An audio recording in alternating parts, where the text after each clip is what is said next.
एक बार गौतम बुद्ध का एक अनुयायी जो कि सालों से गौतम बुद्ध के आश्रम में आ रहा था, वह उनके प्रवचन सुनता, आश्रम में ध्यान आदि करता और फिर चला जाता।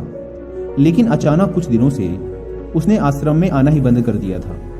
यह बात गौतम बुद्ध ने भी अनुभव की। एक दिन जब गौतम बुद्ध उस गांव से भिक्षा मांगकर वापस लौट रहे थे तो रास्ते में उस अनुयायी का घर भी पड़ा। बुद्ध उसके घर के अंदर चले गए। अंदर जाके देखा तो वह इंसान आंगन में बैठकर कुछ काम कर रहा था। बुद्ध को देखते ही वह जल्दी से हाथ जोड़कर उनके सामने खड़ा हो गया।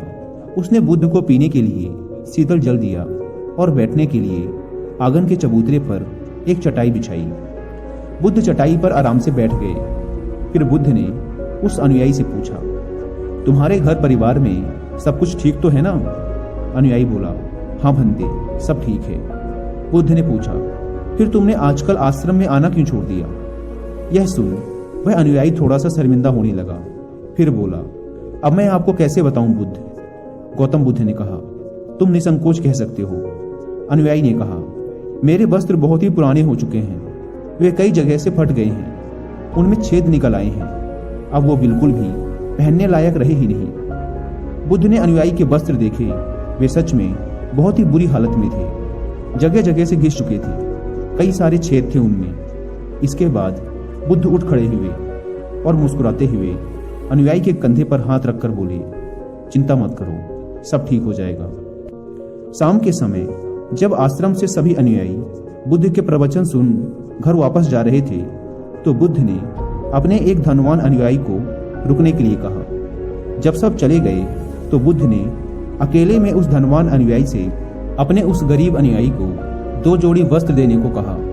धनवान अनुयायी उस गरीब अनुयायी के घर वस्त्र भिजवा देने का वचन देकर वहां से चला जाता है। अगले दिन सुबह वह अमीर अनुयायी उस गरीब अनुयायी के परिवार के हर एक सदस्य के लिए 2-2 जोड़ी कपड़े एक पोटली में बंधवाकर अपने नौकर के हाथ भिजवा देता है, जिसे देखकर उस गरीब अनुयायी का पूरा परिवार बहुत ही खुश होता है। अगले दिन जब वह गरीब अनुयायी दोबारा से बुद्ध के आश्रम उनके प्रवचन सुनने आता है तो अंत में जाते समय बुद्ध उस अनुयायी को रोककर उससे पूछते हैं, क्या अब तुम अपने नए वस्त्रों में आराम से हो? तुम्हें और कुछ तो नहीं चाहिए?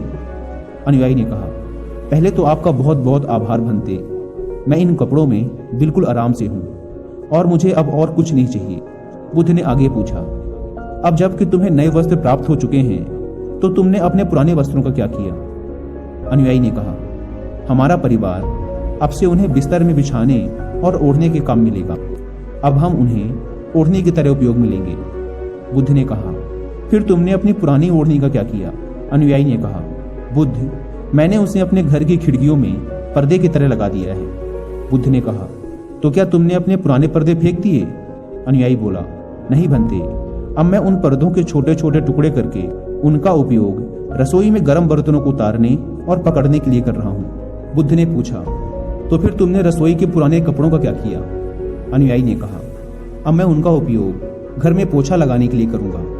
बुद्ध ने कहा, तो फिर तुम्हारे पुराने पोछे का क्या हुआ? अनुयायी ने कहा, बुद्ध, वो पुराना पोछा इतना तार तार हो चुका था कि अब उसका कुछ भी नहीं किया जा सकता था, इसलिए मैंने उस पोछे से एक एक धागा अलग करके दिए के लिए बातियां बना ली। उन्हीं में से कुछ बातियां मैंने आश्रम में दान कर दी हैं, जो अब आज रात से आपके कक्ष में प्रकाशित होंगी। यह सुन बुद्ध अनुयायी से संतुष्ट हो गए।